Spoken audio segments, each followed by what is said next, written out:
वहाँ पे रख, वहीं पे रखवा ना।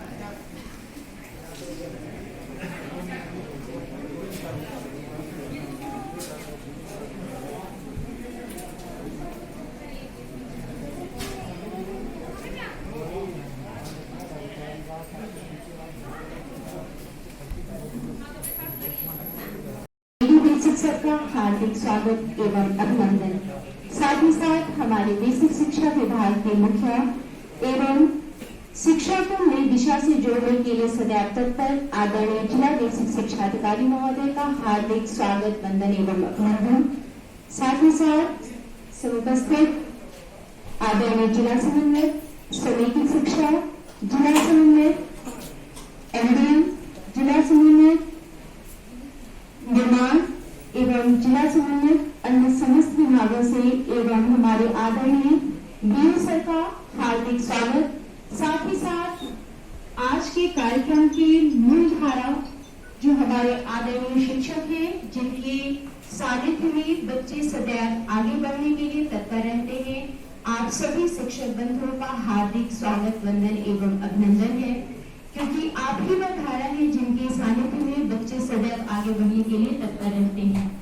साथ ही साथ हमारे प्यारे बच्चे, क्योंकि शिक्षक को आगे ले जाने के लिए बच्चे ही वह धारा है कि आपकी प्रगति से ही शिक्षक का नाम होता है। इसलिए मैं पूरे सभागार से अनुरोध करती हूँ कि कर्तव्य भूमि के साथ इन नन्हे बच्चों का स्वागत करें, जिससे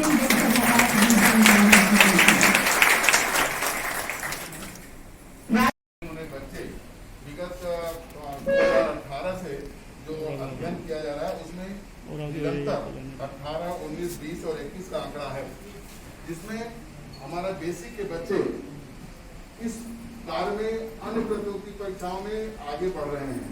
तो इसके लिए हम उन गुंजनों को विशेष रूप से बधाई देते हैं, जिनके प्रयास से यह सफलता और आज ये विकास भवन का जो सभा कक्ष है, जिसमें बच्चों को आने का एक पहला अवसर प्राप्त हुआ है, अपने आप में ये हमारे बच्चों के लिए, हमारे बेसिक परिवार के लिए गौरव की बात है। और हम अपने सहायक शिक्षा निदेशक बेसिक सर का स्वागत और अभिनंदन करते हैं कि आपने मुझे अपना बहुमूल्य समय दिया। यद्यपि आप काफी व्यस्त थे, कहीं प्रोग्राम भी है, इसके लिए इसके बाद ही आपने समय दिया।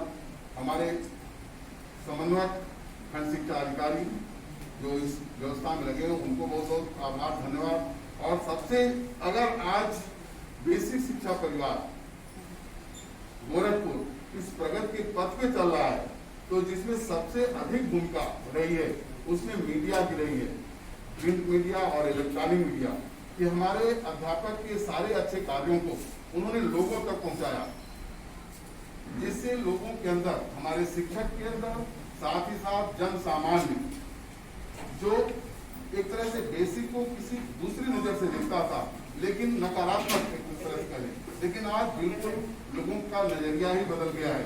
कई ऐसे स्कूल भी हैं जहां अब एडमिशन नहीं लिया जा रहा है। मेरी जानकारी में नगर के भी 2-3 स्कूल हैं, ग्रामीण क्षेत्र के भी। तो ये मीडिया का सबसे बड़ा योगदान है कि उन्होंने हमारी बात को लोगों तक, जन जन तक पहुंचाया। इसके लिए उनका विशेष रूप से आभार। हम चाहेंगे कि आप कार्यक्रम को आगे बढ़ाएं। सर की अगर अनुमति हो, बच्चों को पुरस्कार वितरण का कार्यक्रम शुरू हो सर के हाथों से, ताकि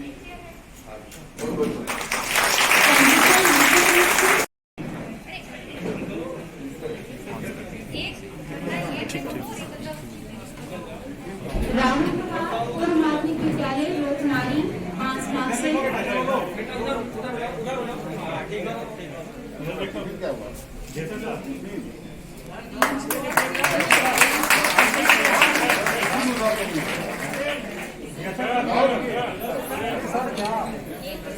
आधा छोड़ दे रहे हैं सब।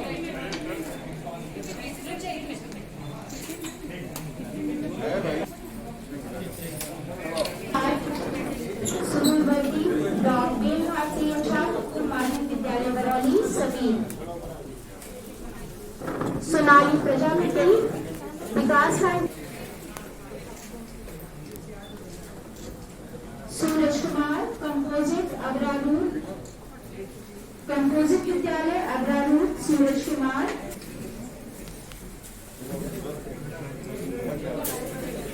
फिर इधर चेहरे पर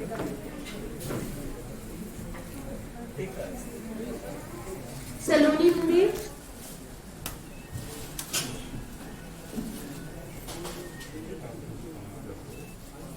कंपोजिट विद्यालय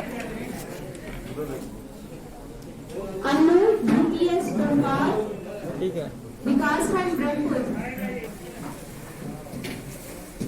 मोनिका चौरसिया, कंपोजिट विद्यालय करमैनी पिपराइच ब्लॉक से,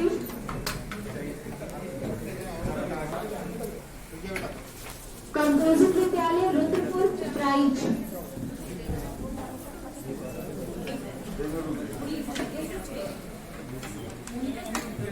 हो गया, ठीक है।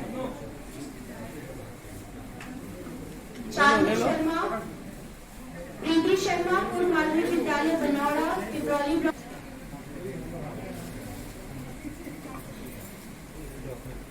नीलू शनि, कंपोजिट विद्यालय परमुआ पिपरौली, कंपोजिट विद्यालय परमुआ पिपरौली, तबस्सुम,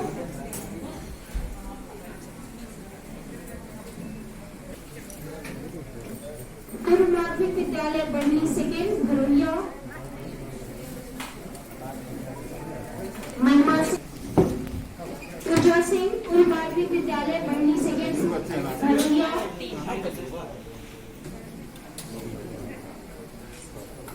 पूजा पूर्व माध्यमिक विद्यालय जगदीशपुर भरोलिया,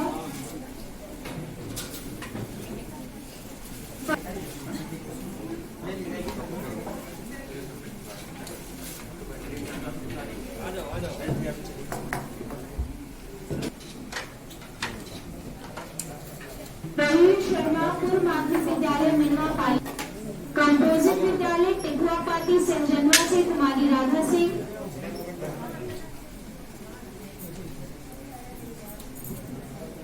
कुमारी राधा सिंह, कंपोजिट विद्यालय टिकुआ पाती संजनवा,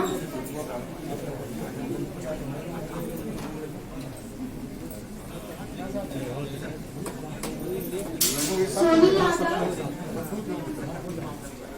सोनी यादव, टीचर से रिक्वेस्ट है कि आप सब अपनी जगह पर बैठ जाइए।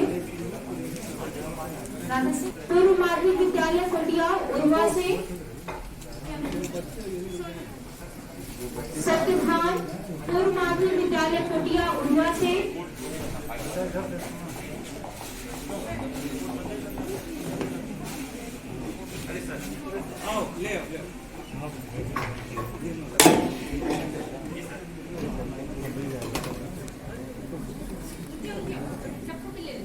सत्यभान, पूर्व माध्यमिक विद्यालय कोटिया उर्वा से पुष्पांजलि, कंपोजिट विद्यालय विधवा पांडे उर्वा, पुष्पांजलि, कंपोजिट विद्यालय विधवा पांडे उर्वा, कंपोजिट विद्यालय नारायणपुर चरनावा, पूजा चौहान,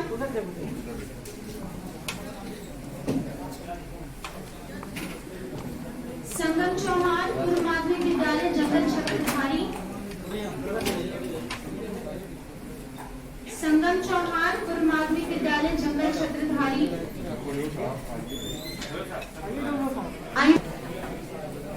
आयशना चौहान, कंपोजिट विद्यालय नारायणपुर चरनावा, पूर्व माध्यमिक विद्यालय जंगल कौड़िया,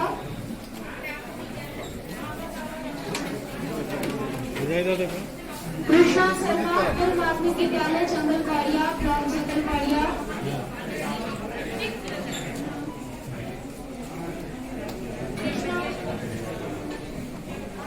दीपक यादव, पूर्व माध्यमिक विद्यालय बेला जंगल कौड़िया, दीपक यादव, पूर्व माध्यमिक विद्यालय बेला जंगल कौड़िया ब्लॉक,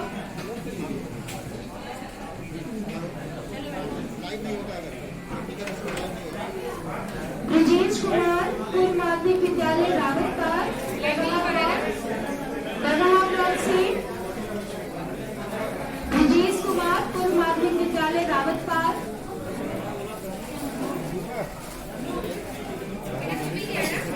अंकिता गुप्ता, पूर्व माध्यमिक विद्यालय बेलपुर, अंकिता गुप्ता, पूर्व माध्यमिक विद्यालय बेलपुर, आयुष चंद,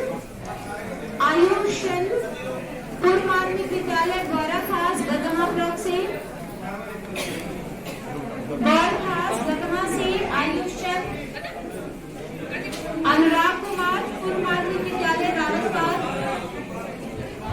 बरुआ से अनुराग कुमार पूर्व माध्यमिक विद्यालय रावतपाल, आयुष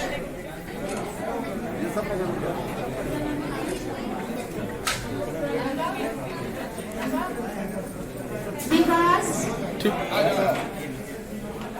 सरदार नगर शिवपुर से, विकास कंपोजिट विद्यालय शिवपुर सरदार नगर से मिस्टर विकास तक मेरी आवाज पहुंच रही। विकास श्रीवास्तव देखा राष्ट्रीय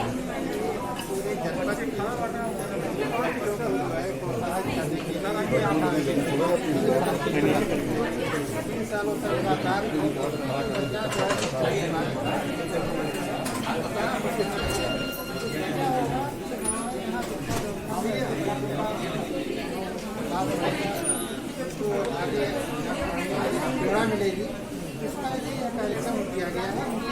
बहुत ही अच्छा कार्यक्रम है और हमें समय इसका बड़ा प्रभाव पड़ेगा।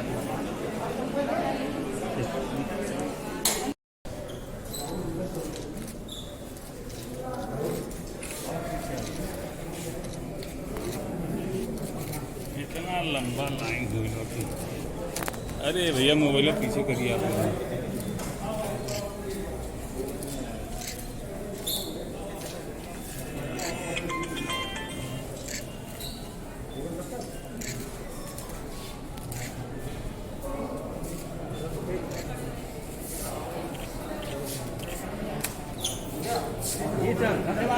शैक्षिक दुनिया में उत्कृष्ट मार्गदर्शन एवं प्रतिभा सम्मान समारोह में उपस्थित हमारे गोरखपुर जनपद के जिला विशेष शिक्षा अधिकारी सम्मानित शिक्षक, सम्मानित खंड शिक्षा अधिकारी, सम्मानित डीसी और सम्मानित प्यारे बच्चों, बहुत ही उच्च कोटि का यह कार्यक्रम है। यहाँ पर आपका भविष्य बहुत कुछ स्पष्ट कर रहा है और यह चिंतन के लिए हम सभी के लिए बाध्य कर रहा है कि आज इतने बड़े जनपद के जहाँ लगभग हम समझते हैं 3000 विद्यालय हैं और उसमें से 25 या 23 विद्यालय के 35 बच्चों ने अपनी प्रतिभा के बल पर आज यह कार्यक्रम आयोजित करने के लिए हम सभी को बात किया है। हम यहाँ उपस्थित सारे शिक्षकों से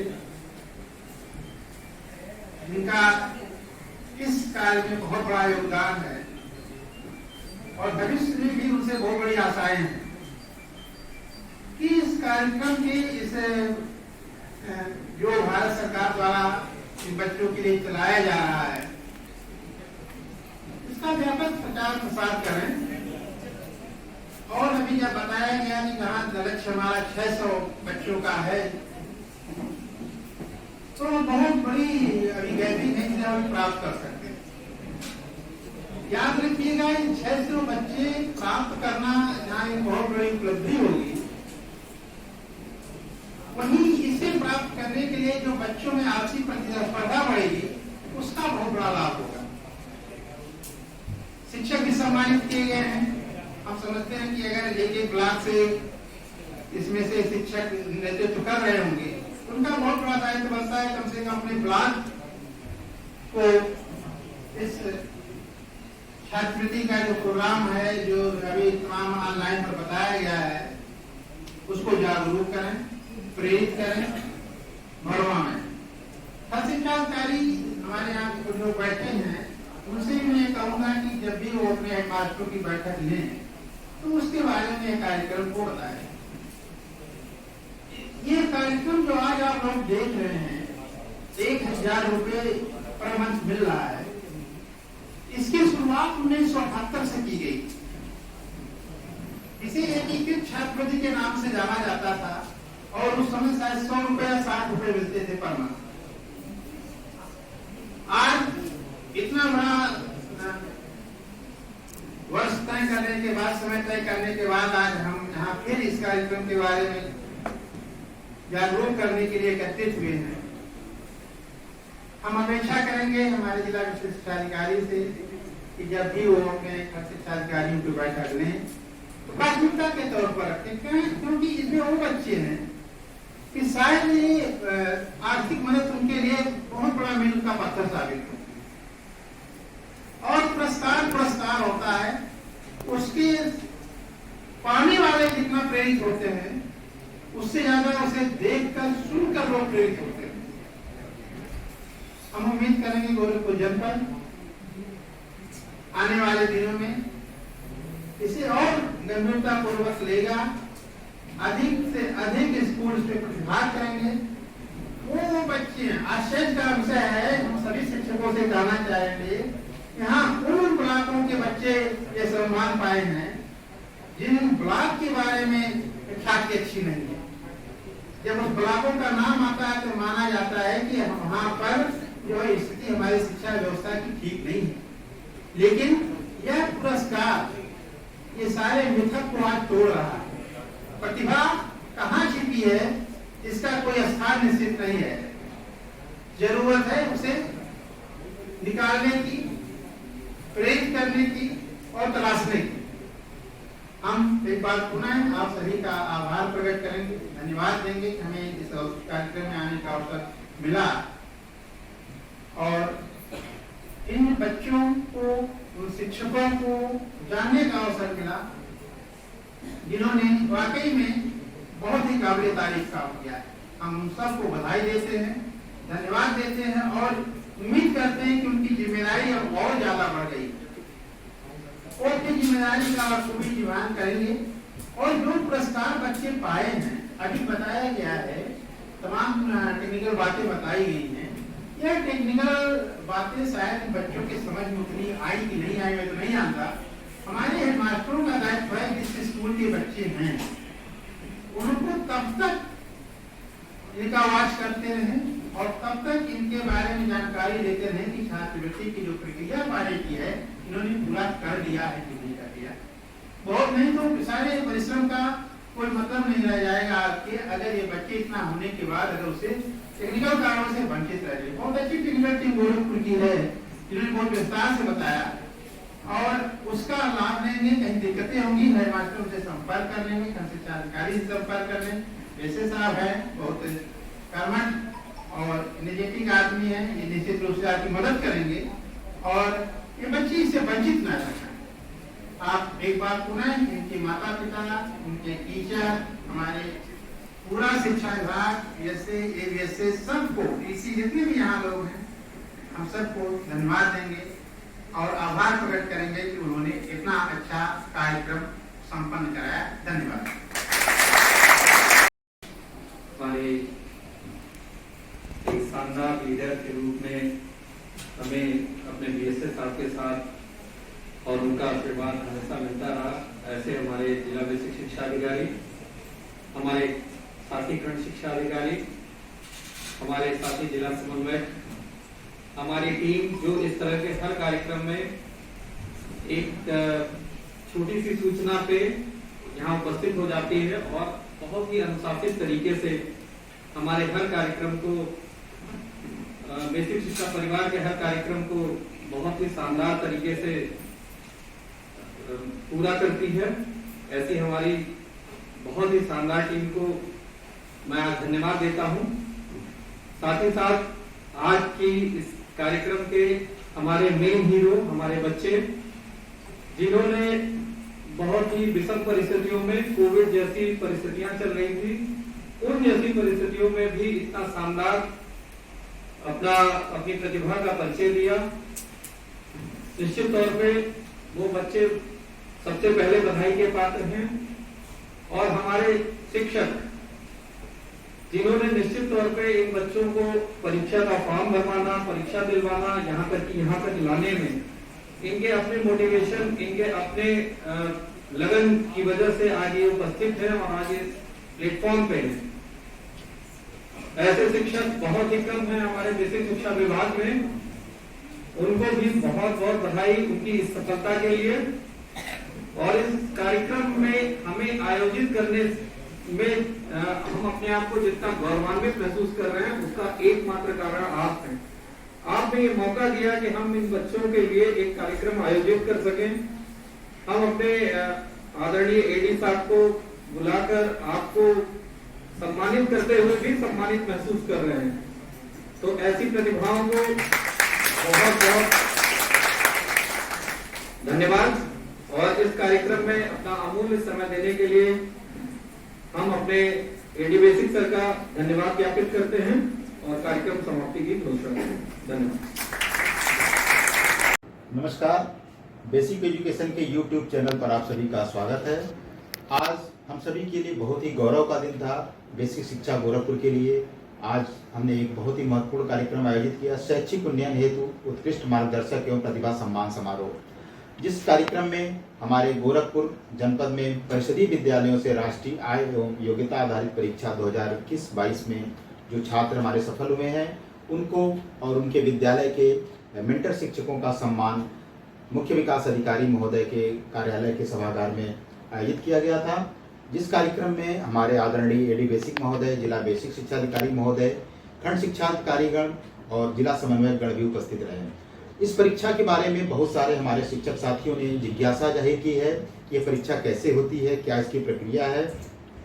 तो हमारे साथ में आज हमारे बेसिक शिक्षा विभाग के बहुत ही ऊर्जावान शिक्षक प्रवीण कुमार मिश्र जी हैं, जो कि पूर्व माध्यमिक विद्यालय बेलपुर गगहा ब्लॉक में सहायक अध्यापक के पद पर कार्यरत है। और साथ ही साथ इस परीक्षा में जनपद स्तर पर इन्होंने बहुत ही अच्छी तरह से कोऑर्डिनेट किया था, छात्रों को परीक्षा में सम्मिलित कराने के लिए, फॉर्म भराने के लिए, प्रेरित करने के लिए, परीक्षा की तैयारी के लिए, इन सभी प्रक्रियाओं में बहुत ही गहनता के साथ जुड़े हुए थे और अहर्निश सेवामय भाव से लग करके इन्होंने परीक्षा में छात्रों को सम्मिलित कराया।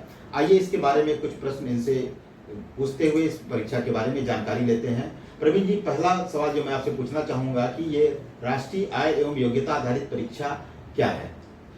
ये राष्ट्रीय आय एवं योग्यता आधारित परीक्षा जो है ये अल्प आय वाले बच्चों के लिए है, मतलब जिनके माता पिता या अभिभावक जिनकी आयु 1.5 लाख से कम है। इस परीक्षा को पास करने के बाद उन्हें 1000 रुपये प्रति माह इंटरमीडिएट तक यानी कक्षा 9, 10, 11 और 12 जब वो अपनी पढ़ाई अगर जारी रखते हैं तो उन्हें 1000 रुपये प्रति माह कुल 48,000 रुपये 4 सालों में प्राप्त होता है। जी, जैसा कि आपने बताया कि इस परीक्षा को उत्तीर्ण करने के बाद उन्हें 1000 रुपये प्रति माह की छात्रवृत्ति बच्चों को अपनी इंटरमीडिएट तक की पढ़ाई पूरी करने तक मिलती रहती है। अच्छा, इस परीक्षा में कौन से बच्चे प्रतिभाग कर सकते हैं, इसके बारे में थोड़ी सी जानकारी है। इसके लिए जो है बच्चे में कक्षा 7 में जो बच्चे कम से कम 55% से उत्तीर्ण हों और उनके माता पिता की आय 1.5 लाख रुपए से कम हो, उन बच्चों को जो है परिषदीय विद्यालयों में या वो सरकारी विद्यालयों में पढ़ रहे हों तो उनको वो इस एग्जाम में पार्टिसिपेट कर सकते हैं। बिल्कुल, जो हमारे कक्षा 7 के छात्र हैं वो इस परीक्षा में प्रतिभाग करने के लिए योग्य होते हैं, जिन्होंने कक्षा 7 55% अंकों के साथ उत्तीर्ण किए हो। बिल्कुल। अच्छा, इसके आवेदन एक चीज में ये भी है कि अगर वो बालक विशेष वर्ग से है, मतलब SC ST वर्ग से है, उससे 5% का रिलैक्सेशन मिलता है। जी, 5% की उनको अंकों में छूट मिलती है अगर वो आरक्षित वर्ग के छात्र हैं। जी। अच्छा, इसके आवेदन की प्रक्रिया क्या है, कैसे हम आवेदन करते हैं, इसके बारे में थोड़ी सी जानकारी हमारे शिक्षक साथियों को। जी, आपने ये बहुत सही सवाल पूछा है, क्योंकि आवेदन को लेकर अक्सर लोगों को कंफ्यूजन रहता है। ये पहले एक साल पहले जो है ये आवेदन ऑफलाइन हुआ करते थे। ऑफलाइन मतलब कि फॉर्म की हार्ड प्रिंट आउट लेके और उस पर फॉर्म भर के अपने डॉक्यूमेंट्स लगा के आपको जुबली इंटर कॉलेज गोरखपुर में जमा करना होता था। लेकिन पिछले साल से जब से पैंडेमिक हुआ है, कोरोना हुआ है, सरकार ने इसको जो है ऑनलाइन कर दिया है। एक वेबसाइट है www.entdata.in, उस पे जो है इसका ऑनलाइन रजिस्ट्रेशन बच्चे कराते हैं और उनका फॉर्म सबमिट किया जाता है। अगर हम बात करें कि अगर इस ऑनलाइन के लिए जो पार्टिसिपेशन के लिए जो पूरी हमारे पास यूपी में जो सीट है अराउंड 15,600 बच्चों को छात्रवृत्ति मिलती है, लेकिन उतने पार्टिसिपेशन भी नहीं होते हैं। हमारे गोरखपुर की मोर देन 500 सीट छात्रवृत्ति के लिए हैं, लेकिन उतने बच्चे के फॉर्म भी नहीं भरते हैं। तो ये बहुत ही अच्छा स्कोप है बच्चों के लिए कि अगर बच्चे उसमें पार्टिसिपेट करते हैं तो उनको जो है छात्रवृत्ति मिलेगी, तो उनका भविष्य स्वर्णिम होगा। जी, जैसा कि आपने बताया कि इसमें हमें ऑनलाइन आवेदन करना होता है वेबसाइट पर जाकर के उसकी, और इसके लिए जैसा कि आपने बताया कि थोड़ी सी जागरूकता के अभाव के कारण या जानकारी कम होने के कारण हमारे बहुत से छात्र इस छात्रवृत्ति परीक्षा में शामिल भी नहीं हो पा रहे हैं। तो आज इस चैनल के माध्यम से आपको जानकारी मिल रही है, आप अधिक से अधिक बच्चों को आवेदन कराएं जिससे वो इस परीक्षा में शामिल हो सके। 500 से अधिक छात्रों को गोरखपुर में संभावना रहती है इस छात्रवृत्ति को प्राप्त करने की। अच्छा, परीक्षा में जो बच्चे सम्मिलित हो गए हैं, जैसा कि अभी आपने बताया कि जनपद में हमारे इस बार जो करीब जितने सफल 35 बच्चे सफल हुए हैं, जिनमें से मतलब कुल अगर 35% से सफल हुए हैं और 61 जो है पूरे जनपद से। जी, मतलब कि 50% से ज्यादा हमारे जो है प्रतिभागिता है। जो देखा जाए कि हमारे जो बच्चे आते हैं सामान्यतः वंचित वर्ग से ऐसे रहते हैं जो सुविधाओं का जिनके पास अभाव रहता है, फिर भी अगर हम 50% से अधिक इस परीक्षा में हमारे बच्चों का स्थान है तो निश्चित ही यह हमारे बेसिक शिक्षा के उज्जवल भविष्य को दिखाता है और हमारे शिक्षकों की लगन और समर्पण को प्रमाणित करता है कि उन्होंने कितनी ऊर्जा और उत्साह और लगन के साथ कार्य किया है, तभी इतनी अधिक संख्या में बच्चे हमारे विभाग से परिषदीय विद्यालयों से सफल हुए हैं। संतोष जी, मैं आपको एक चीज इस बात पे साझा करना चाहूँगा कि आप कह रहे थे कि जो है 50% से ज़्यादा की बेसिक शिक्षा के बच्चे आ रहे हैं। इसमें बहुत बड़ा रोल हमारे विभाग का रहा है पिछले 3 साल में, और जिसमें ऑलरेडी बेसिक शिक्षा अधिकारी सर का बहुत बड़ा योगदान रहा है कि उन्होंने एक मुहिम चला के हमारे परिषदीय विद्यालयों के शिक्षकों को प्रेरित किया है कि वो ज़्यादा से ज़्यादा बच्चों को जो है इस एग्जाम में प्रतिभाग कराएं। इसके पहले मैं 2017-18 सत्र की बात करूं तो केवल 95 बच्चों ने पार्टिसिपेट किया था पूरे जिले से। आप सोचिए, जहां पे 500 से ऊपर की स्कॉलरशिपों के 95 बच्चे पार्टिसिपेट कर रहे हैं और 20 सफल होते हैं। लेकिन उन्होंने मुहिम चलाया, जिसके 200 से ऊपर गए, फिर हम 350 से ऊपर गए। पिछले साल भी जो हमारा जो है पैंडेमिक होने के बाद भी हम जो है मैं बता रहा हूँ टोटल जो है 327 की संख्या हमारी गई। मतलब आप देखिए कि संख्या बढ़ रही है। बेसिक शिक्षा विभाग द्वारा पूरा सपोर्ट किया जा रहा है, बस टीचर्स को थोड़ा सा जागरूक होकर बच्चों को जो है इस एग्जाम में प्रतिभाग कराना है। जी, अब आगे की बात हम करते हैं कि मान लीजिए बच्चे ने शिक्षक साथी की सहायता से हमारे फॉर्म भर दिया और परीक्षा में शामिल हुए और परीक्षा में सफल हो गए, तो परीक्षा में सफल होने के बाद की क्या प्रक्रिया होती है, उनको इसके लिए बात क्या करना होता है, इसके बारे में थोड़ी सी जी। अभी जो बच्चे हमारे सफल हुए हैं, सबसे इम्पोर्टेंट है कि उनको जो है किसी सरकारी स्कूल में या फिर एडेड मतलब अर्ध सरकारी स्कूल में उनका एडमिशन कराया जाए कक्षा 9 के लिए। उसमें एडमिशन कराने के बाद अभी कुछ दिन में जो है गवर्नमेंट की तरफ से उनके स्कॉलरशिप के लिए जो है एक वेबसाइट है scholarship.gov.in, गवर्नमेंट ऑफ इंडिया की वेबसाइट है। उस पर जाकर उनको रजिस्ट्रेशन करना पड़ेगा। रजिस्ट्रेशन करने के दौरान वो जिस स्कूल में उन्होंने एडमिशन लिया है, सरकारी या एडेड स्कूल में, वो उसका वहाँ डिटेल यूडाइस कोड फिल करेंगे तो ऑटोमेटिक जो है उनके स्कूल को जिसमें उन्होंने एडमिशन लिया है पता चल जाएगा कि हाँ इस बच्चे ने जो है मेरे स्कूल में जो बच्चा है ये स्कॉलरशिप के लिए पात्र है। फिर वो स्कूल वेरीफाई करेगा अपने ID से कि हाँ ये जो है इन्होंने एडमिशन लिया हुआ है, मैं ओके करता हूँ कि मेरे विद्यालय के छात्र हैं। और फिर उनके बैंक का डिटेल है, बैंक उसको वेरीफाई करता है और 2-3 चरण और हैं जो ऑटोमेटिक होते जाते हैं। और उसके बाद बच्चों के अकाउंट में 12,000 रुपये एक मुश्त धन उनके अकाउंट में डिपॉजिट हो जाता है, आ जाता है। जी, जैसा कि आपने बताया कि सफल होने के बाद उनको जो है scholarship.gov.in पर जाकर के इन बच्चों का शिक्षक साथी की सहायता से पंजीकरण करना होता है और इसके पश्चात वो जिस विद्यालय में उन्होंने प्रवेश लिया है ये हमें ध्यान देना होगा कि वो गवर्नमेंट स्कूल या एडेड स्कूल या मान्यता प्राप्त विद्यालय अवश्य हो, अन्यथा उनको स्कॉलरशिप नहीं मिलेगी। तो इस बात को हमें ध्यान देना होगा कि हमें ऐसे ही विद्यालय में प्रवेश लेना है जो कि हमारे गवर्नमेंट स्कूल, एडेड स्कूल या मान्यता प्राप्त विद्यालय हो। और साथ ही साथ हमें ध्यान देना होगा कि ऐसे बच्चों को लगातार अपनी कक्षाओं में न्यूनतम 55% अंक हासिल करने ही होंगे कि वो स्कॉलरशिप अपनी उनकी जारी रह सके। और हर साल रिन्यूअल भी होता है। जी बिल्कुल, scholarship.gov.in पर जा करके उनको हर साल इस प्रक्रिया का रिन्यूअल कराना होगा। अच्छा, पूरी प्रक्रिया के दौरान कुछ कौन कौन सी ऐसी मोटी मोटी बातें हैं जिनको हमें बहुत ध्यान रखना होगा या जिससे बच्चों को किसी तरह की कठिनाई ना हो, कौन कौन सी सावधानियां बरतनी होगी इस पूरी प्रक्रिया में? हाँ, कुछ इसमें इम्पोर्टेंट पॉइंट्स हैं जिसका हमें जरूर से ध्यान रखना चाहिए। सबसे इम्पोर्टेंट ये है कि हमें जो है अभी जुलाई का महीना चल रहा है, जुलाई में हमें उन बच्चों को सेलेक्ट कर लेना चाहिए जिनको हम इस साल स्कॉलरशिप के लिए प्रतिभाग कराने वाले हैं। उन बच्चे के गार्जियंस को हम ये बोल दें कि आप जो है, क्योंकि इसमें आय प्रमाण पत्र और जाति प्रमाण पत्र, अगर वो विशेष जाति का है, आरक्षित वर्ग से है तो जाति प्रमाण पत्र जरूरी है। तो उसकी माता या पिता या अभिभावक का आय प्रमाण पत्र और जाति प्रमाण पत्र के लिए अभी से अगर अध्यापकों को बोल देते हैं तो वो समय से हमें मिल जाएगा। अंतिम समय पे जो है लास्ट डेट पे ज़्यादा समस्या नहीं होगी। दूसरी बात, बच्चों की तैयारी कराने के लिए आपको verbal, non verbal reasoning, maths, कक्षा 8 तक की गणित, अगर बच्चा उतनी चीज़ों को जानता है, गणित, विज्ञान और सामाजिक विषय, अगर बच्चा इतनी चीज़ों पे होल्ड है तो आराम से वो जो है इस परीक्षा को पास कर जाएगा। बच्चे को जो है एग्जाम को पास करने के लिए 90 नंबर के 2 पेपर होते हैं, जिसमें उन्हें हर सेक्शन दोनों पार्ट में कम से कम 40% नंबर पाना ही होता है। यानी उनको पहले पेपर में 36 नंबर, दूसरे पेपर में 36 नंबर वो पाते हैं, टोटल 72 होता है। तो उनके जो है स्कॉलरशिप भी आराम से पास कर जाएंगे और जिसकी संभावना बहुत ज़्यादा होती है। और सबसे इम्पोर्टेंट कि गार्जियंस को जागरूक करना पड़ेगा, टीचरों को जागरूक होना पड़ेगा कि ज़्यादा से ज़्यादा बच्चों को इस एग्जाम में प्रतिभाग कराएं। जी, जैसा कि आपने बताया कि उनके 2 प्रश्न पत्र होते हैं जिनमें उनको जो है न्यूनतम 40% अंक प्राप्त करने होते हैं इस परीक्षा में सफल होने के लिए।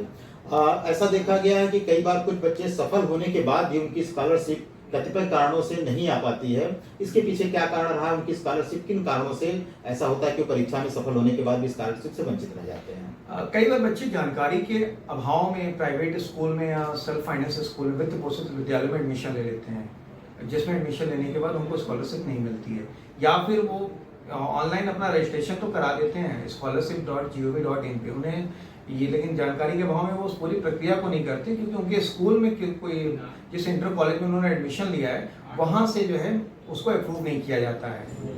इसलिए हमें उस फॉर्म को सबमिट करने के बाद एक शिक्षक के रूप में भी हमारा दायित्व है, क्योंकि बच्चों में थोड़ा वो टेक्निकल नहीं होते, तो उनके इंटर कॉलेज में जाके हमें ये भी बताना पड़ेगा कि आप जो है उनके प्रिंसिपल से मिलके कि आपके विद्यालय से इस बच्चे ने नेशनल स्कॉलरशिप लिया हुआ है और आप अपने यूडाइस कोड के माध्यम से NSP पे जाके nsp.gov.in पे जाके आप इस चीज़ को अप्रूव कीजिए कि हाँ ये बच्चा आपके विद्यालय में पढ़ता है।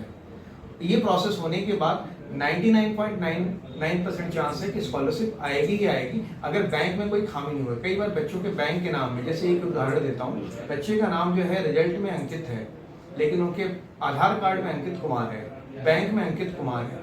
जब वो यहाँ पे डाटा मिसमैच होता है तो इस कंडीशन में स्कॉलरशिप नहीं आती है।